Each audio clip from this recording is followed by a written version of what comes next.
Thank you very much that we have you. If we have 10 more people like him, then everything would change. May God give birth to 10 more people like him. This is a man that I think God has sovereignly brought to this country to spark something that's it's unique.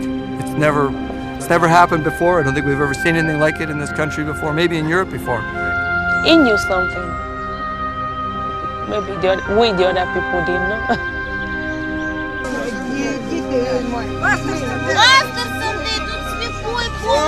Pastor Sunday, there is a blind man here. He doesn't see. You can walk, right? He doesn't see anything. Can you pray?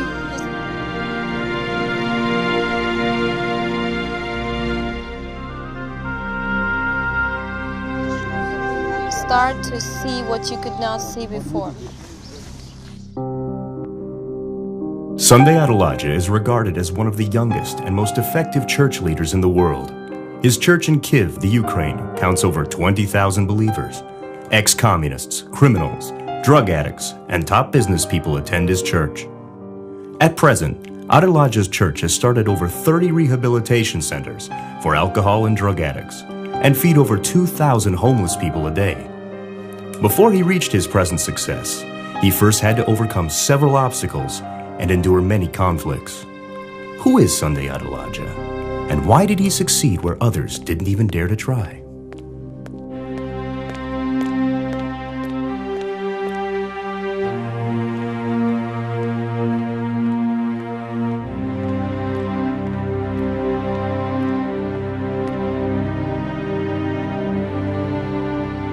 In 1986, Sunday leaves Nigeria to study journalism in Belarus, Russia.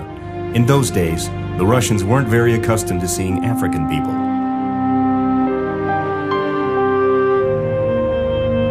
I came in 1991, and things were already getting better. But he came in 86, and there were people who came in the 1970s, Then, of course, they had fewer black-skinned people, and to them, it was a mystery, Somebody even asked me one day, is it true that it was when you got to Moscow that your tail was cut off like monkey? So they thought we were having tails, and they were cut off in Moscow with operation, and we were given clothing for the first time, which was very ridiculous. But to me, that was not too annoying because I just see it as a result of ignorance. But many other Africans would go into fighting and quarreling and getting annoyed. And when they call them monkey in the streets and they laugh at them, people get mad. But I never got mad. I always used to say, well, if people laugh because I'm black, because they see me, at least I give them some source of joy. Sunday Adelaja grew up in Idomila, Nigeria. At the age of 17, he has a supernatural experience that changes his life completely. I was watching a television program, and I heard that God was waiting for me all these years, and that he was not waiting for me to judge me, as I thought. He was waiting for me to forgive me. I couldn't believe it. So I decided to give it a try. When I repented of my sins in my room by myself, and I just felt that about 200 kilograms of weight dropped from my shoulder. And, I went to the street immediately afterwards, and I felt like saying greetings to everybody I met in the streets, even if I never met them before, even if I didn't know them. And I was determined to go to the end of the world to let everybody know that this God is real. Communist rule prevails when Sunday arrives in White Russia. Only the state-controlled church is tolerated. All other religions are prohibited. Without any reason, you could be deported or even face a prison sentence if you were involved in other religious activities.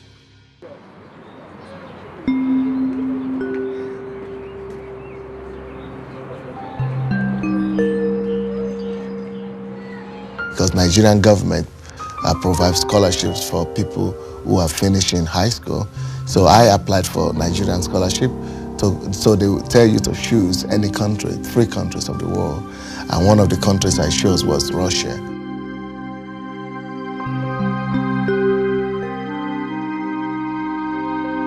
I went to Russia originally to study journalism because the Russian government, they award scholarship to people of developing countries so that they could go back to their countries and do communist revolution.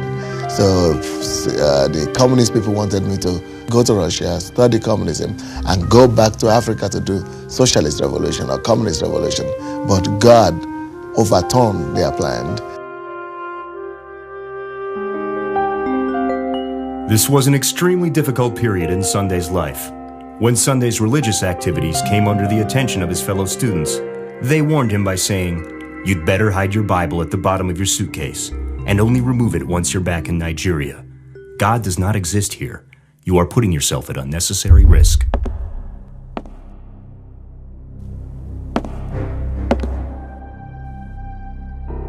Despite their warnings, Sunday decides not to hide his faith.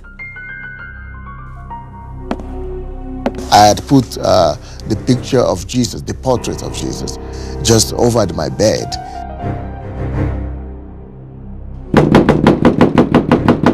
So one evening, just after classes, I heard a very big bang on my door.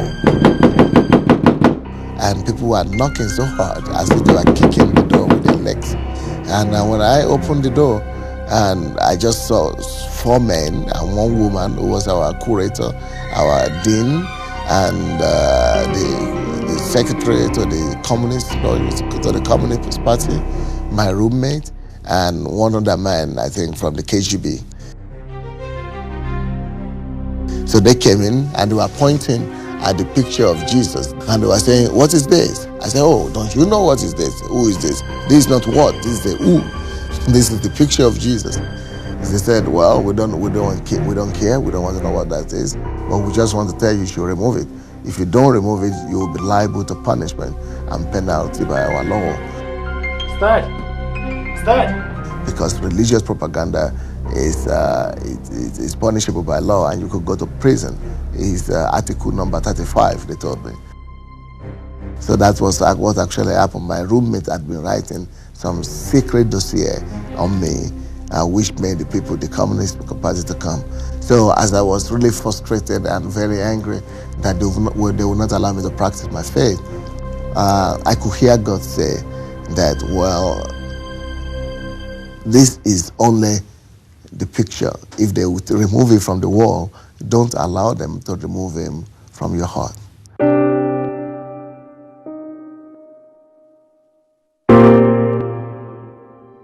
Sunday Adelaja completes his journalistic studies.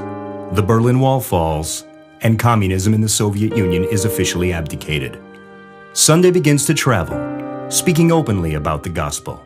Despite the fall of communism, Sunday is still told to leave White Russia because of his Christian activities. They gave me an ultimatum to leave the country of Belarus. Then there was a call from Kiev, Ukraine, that says that they needed a journalist who speaks Russian very well and English very well. And so that was when I went to Ukraine.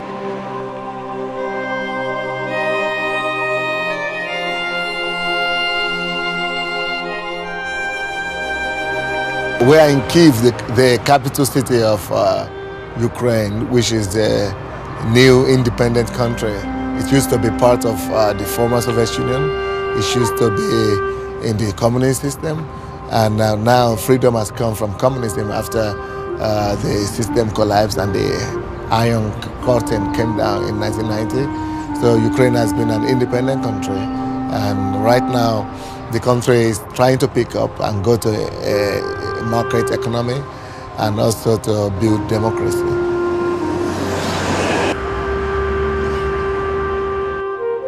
It's about the 4th or the 5th largest country in Europe with about 50 million population.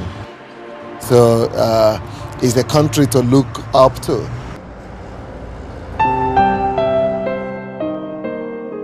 I met him when he just left Belarus, Russia, and when he just moved to the Ukraine.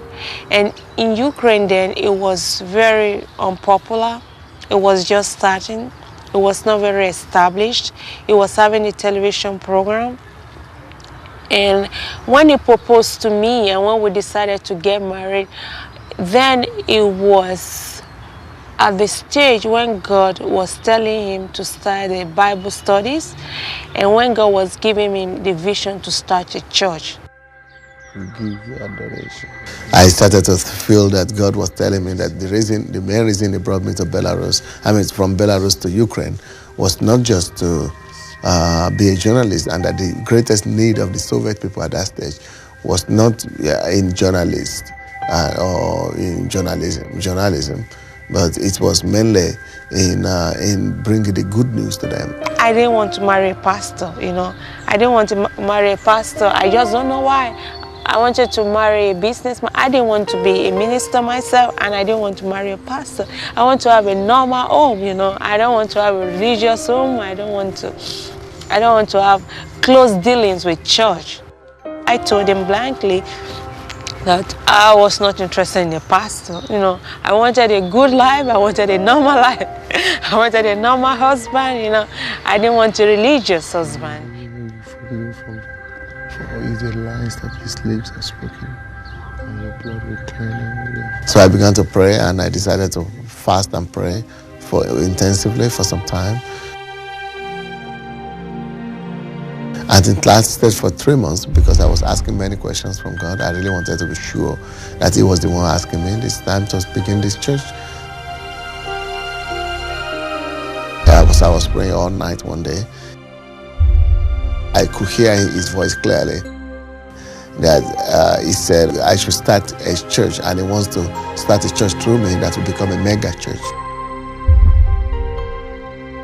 And at that stage, that was ridiculous in the former Soviet Union, because the biggest church in my city that time was 700 people. And God was talking to me about a church of 10,000 and above. And so it took faith to believe it. The secondary assignment was to raise up young men and women who could be trained and sent out as missionaries to the countries where the former Soviet Union used to send armament and weapons of mass destruction. That now God wants to turn it, and these people, these Soviet Russian people, into people who bring hope and good news. Спасибо. I knew that I needed to begin to do something, but it now became a question of strategy, how to begin to do it. So I was a television producer and reporter. So I made an announcement over the television that anybody that wanted to study the Bible should come. And so I gave the address of my house. So we had 7 people showed up. Natasha was one of the first people to arrive at Sunday's house. She was an alcoholic. I was breathless. I was listening, all ears. He was saying many things, you know. He was speaking not a good Russian at that time, but anyway, I was just, you know, just sitting there, and I was watching him, how he was running, how he was telling something. I didn't understand a thing, but already I felt some joy inside. So they began to bring their friends and all that. Then in 1994, February, we proclaimed the church started. The people that showed up the first time really discouraged me. When the people began to come, they were ordinary people. They were simple people, people mainly of drugs and of alcoholic past. So they were former alcoholics, and they were looking very wretched and very old and very dejected and very, very simple. People who couldn't change anything in the society. So I got very disappointed.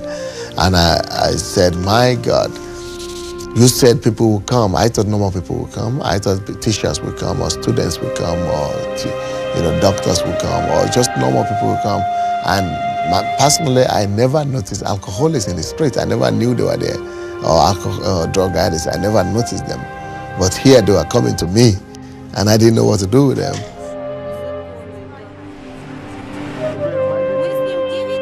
pointed me to read from Mark 12:37. The last part of it said in the Amplified that the poor people, or the simple people, the ordinary people, they felt good with Jesus. Jesus made them, the atmosphere of the presence of Jesus made them to feel good. And so that really ministered to my heart so deeply. I felt God was telling me that if you can make them to feel good, if you can make the ordinary people, if you can be like Jesus, make the down and outs and the outcasts and the unlovables to be loved and welcomed in the church and to feel good around you.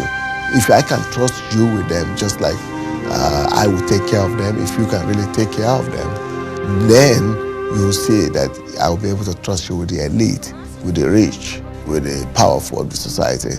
But if I cannot trust you with the rich and with the powerful, with the elite, if you will not be trusted with the down and outs and cast outs and ordinary people.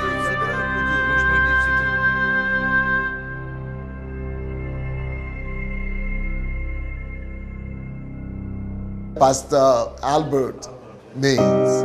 Now, as people started coming to Sunday's meetings, opposition was soon to rise. The government, the Orthodox Church, and the media began to criticize this church. We had a lot of publications, some TV programs, some publications, some articles in the newspaper. And what did they say? Saying bad things, like he plans to become the president of the country, that is destroying the tradition, is destroying the youths, that is making money out of the church, that is dealing with drugs, that he sells alcohol, you know, a lot of rubbish. But you know, you can't explain to everybody that it's not true, you know. So you need God, you know, to vindicate you. I was afraid that there might be physical hurt on him. I was afraid that some people might attack him, because we also had, you know, like aggression that will kill you, something like that. And you know, no matter what, all the same, he is my husband, and I was a bit concerned. So I was afraid of physical harm. I was afraid that one day I will receive the news. I will hear the news that, you know, he's dead, or you know, something bad has happened to him. So I was very concerned about that. They, you know, say all kind of things and write all kind of negative articles in newspapers and saying that this is a cult, these people hypnotize our people and they destroy our youth, and they have come to occupy our country, and they are agents of CIA and all those kind of things. When I see him pouring his heart, when I see him working hard, helping people, and then I see the other side of people, you know, like throwing stones at him. I mean, literally, not literally, and I see people not appreciating, you know, it hurts, you know. So that time I told him, I think we should leave this country. I told him. I understand that Ukraine is more developed than Nigeria, my country, but at least, you know, in Nigeria, at least, we accepted, you know. We look like every other person, so maybe nobody paid that much attention to us. So, because, you know, these personality factors, it matters a lot. Everybody wants to be loved, and everybody wants to be respected, and everybody wants to be appreciated for the little things he does.